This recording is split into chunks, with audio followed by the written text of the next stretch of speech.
Sejahtera dan Salam Malaysia Madani. Kebelakangan ini, isu Islamofobia di serata dunia kian bertambah dengan drastiknya. Menurut Kamus Dewan Bahasa dan Pustaka edisi yang keempat, fobia bermaksud ketakutan yang amat sangat akan sesuatu. Maka, Islamofobia ini dapat diterjemahkan sebagai ketakutan atau pandangan prejudis terhadap Islam. Oleh itu, Islamofobia dapat diberi maksud dengan jelas, iaitu ketakutan yang amat sangat kepada umat Islam dan penganut-penganutnya. Istilah Islamofobia ini walau bagaimanapun tidak popular dan ianya juga sama sekali tidak menjadi isu pada waktu itu. Di Amerika, Islamofobia ini sebenarnya telah mula digunakan sejak tahun 1991 melalui satu artikel di dalam majalah Insight. Namun, masyarakat tidak ambil kisah dan tidak memberikan apa-apa reaksi terhadap fenomena Islamofobia ini. Akhirnya, istilah Islamofobia ini semakin popular dan mencapai kemuncak penggunaannya selepas 11 September 2001. Istilah ini perlu dibetulkan dalam kadar yang segera bagi memastikan umat Islam dapat menjalani kehidupan yang aman dan tidak menjadi ancaman keselamatan di negara bukan Islam. Ahli Parlimen Port Dickson dan iaitu Datuk Seri Anwar Ibrahim pada tahun 2019 dalam akhbar sentimen anti-Islam di China Kebencian Barat menyatakan ucapan politik yang membentuk pengesahan kebencian oleh kalangan pemimpin dunia Barat membawa kesan dan impak yang mendorong kepada tindakan keganasan. Misalnya, sentimen anti-Islam yang dicanang oleh Donald Trump pada 2015 menggesa supaya umat Islam tidak dibenarkan memasuki Amerika Syarikat, secara tidak langsung membantu menyemai kebencian terhadap agama Islam dan pengganutnya. Telah menunjukkan statistik meningkat bagi jenayah kebencian antara tahun 2016 sehingga 2017, iaitu sebanyak 17%, dan pada 2001 meningkat lagi sebanyak 9% berbanding tahun sebelumnya. Bagi kami, menguraikan dan menjelaskan dengan lebih jelas mengenai beberapa faktor dan kesan propaganda serta langkah bagi berbagai pihak bagi menangani isu ini. Mari kita dengar. Faktor luaran. Yang pertama, penghijrahan. Disebabkan oleh kemiskinan yang berlaku dan permasalahan ekonomi umat Islam, itulah menjadi punca penghijrahan. Penghijrahan umat Islam ke negara bukan Islam bertujuan untuk meningkatkan taraf kehidupan mereka. Dalam hal ini, terdapat segelintir masyarakat yang melakukan jenayah-jenayah ekstrim sehingga menyebabkan mereka melanggar peraturan undang-undang negara tersebut. Sebagai contoh, umat Islam bekerja di sesuatu negara tersebut adalah untuk mengubah nasib kehidupan mereka dan menambahkan lagi pendapatan. Akan tetapi, terdapat segelintir masyarakat yang telah melakukan pecah amanah seperti mencuri, rasuah dan sebagainya. Oleh sebab itu, umat Islam terus dianggap sebagai pengganas disebabkan oleh kesalahan individu tersebut. Kedua, sejarah prejudis. Prejudis pada umat Islam telah wujud sejak pertengahan abad ke-20 lagi. Namun, Islamofobia makin giat diperluas selepas kejadian keruntuhan menara berkembang World Trade Center pada 11 September tahun 2001. Sejak hari itu, masyarakat Islam terus dianggap sebagai pengganas oleh orang bukan Islam. Bukan itu sahaja, dalam keratan akhbar berita harian pada tahun 2023 juga telah menyatakan bahawa insiden Islamofobia semakin meningkat sejak perang antara Israel dan Palestin yang berlaku pada 7 Oktober yang lalu. Perang ini juga telah membuatkan masyarakat di negara tersebut secara langsung bersikap prejudis terhadap masyarakat Islam. Seterusnya iaitu faktor dalaman. Poin yang pertama iaitu perbezaan budaya. Dalam agama Islam mempunyai peraturan dan disiplin yang perlu dipatuhi bagi menjaga akidah. Dalam aspek pemakaian wanita iaitu memakai hijab ataupun tudung dengan tujuan untuk menutup aurat diri. Walau bagaimanapun, masyarakat bukan Islam menganggap pemakaian tudung itu merupakan suatu yang menakutkan atau sinonim dengan kumpulan militan pengganas. Malah dalam aspek hiburan dan batas berlainan jantina juga dijaga oleh masyarakat Islam agar tidak berlaku sebarang perkara yang tidak diinginkan. Ini pula bercanggah dengan pendapat dan sosialisasi masyarakat Barat. Yang seterusnya iaitu kelemahan penyebaran maklumat berkenaan dengan Islam. Iaitu kurang penyebaran maklumat tentang agama Islam dan kebanyakannya media-media pro kepada Barat. Contohnya, mereka seringkali membuat liputan iaitu dengan menunjukkan keburukan negara-negara Islam. ada media yang sanggup menabur fitnah dengan merungkai berita-berita palsu yang negatif berkenaan dengan negara Islam. Bukan itu saja, mereka mempunyai pengetahuan yang rendah mengenai Islam, malah sering disogokkan dengan perkara yang tidak sahih.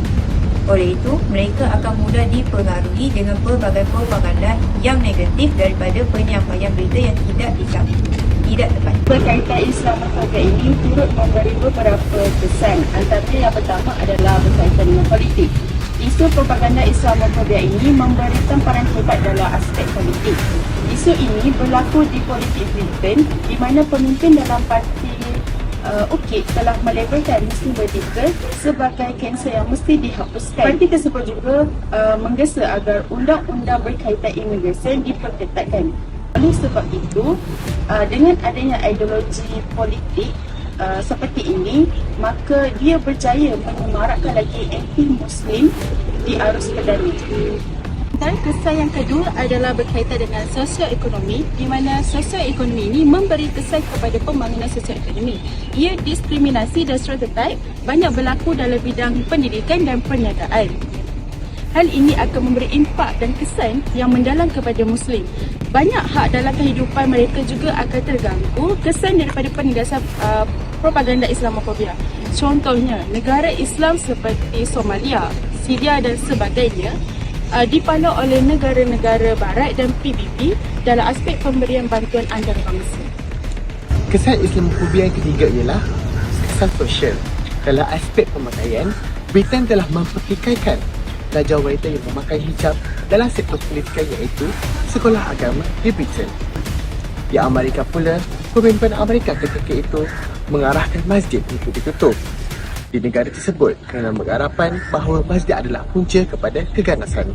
Bukan itu saja, malah semua masyarakat Muslim perlu mendaftarkan diri mereka kerana masih ragu-ragu tentang kesetiaan mereka terhadap negara. Kesan Islamofobia yang terakhir adalah fizikal dan mental. Budaya Islamofobia telah menjadi ancaman yang besar di negara-negara barat. Keadaan di barat telah menjadikan keadaan umat Islam tidak lagi selamat dan tenteram. Umat Islam akan merasa takut untuk berjalan berseorangan dan bekerja di sektor-sektor yang dikelilingi oleh orang Islam.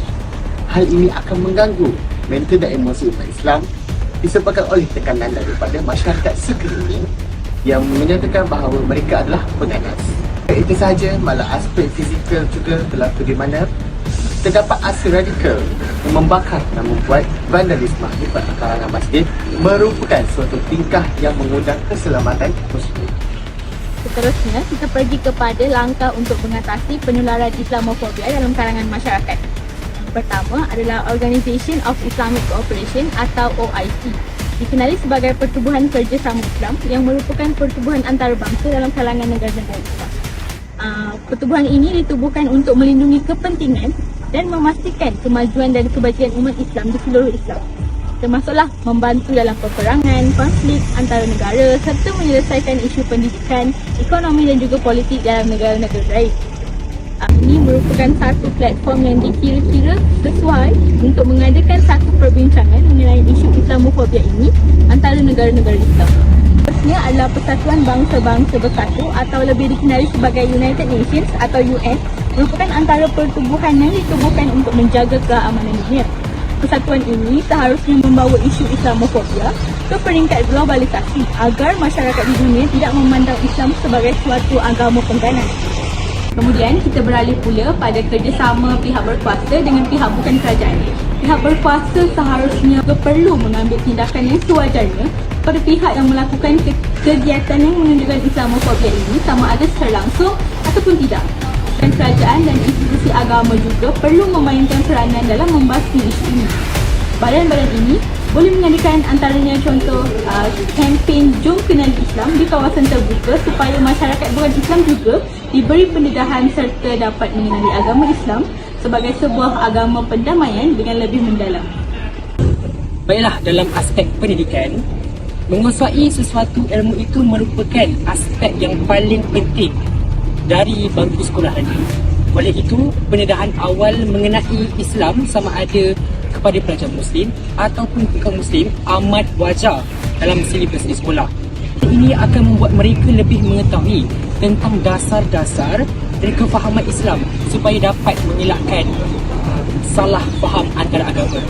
Pendidikan oleh masyarakat Islam mengenai Islamofobia ini harus digiatkan agar hasil kajian ini dapat dibaca dan juga difahami oleh masyarakat dunia mengenai agama Islam yang sebenar. Seterusnya, media massa. Media massa merupakan antara alat komunikasi penyampaian maklumat kepada masyarakat.